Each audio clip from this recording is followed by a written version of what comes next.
Bir sonbahar da düştü ömrümün yarpağından. Ne sənə məhəbbətim, ne həsrətim azaldı. Özüm də heç bilmirəm niye bir ömür boyu gözüm sənin yolunda, uzaq yollarda qal.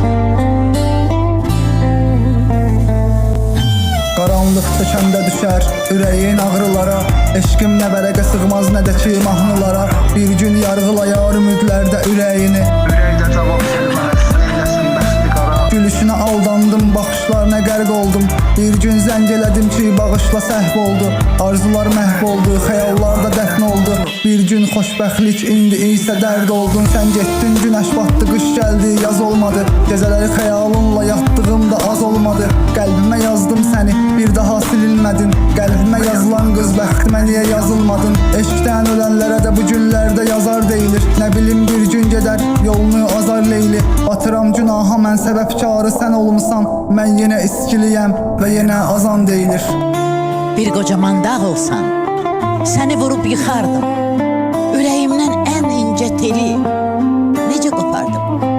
Dünyada gözəl də çox, gözəl ürəklər də çox, şirin şirin arzular, incə diləklər də çox.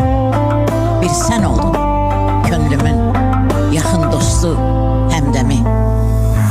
Şairiyən səni düşünür, bu axşamda dətridir. Düzün deməyə qalsayla sevgi adamı məhv edir.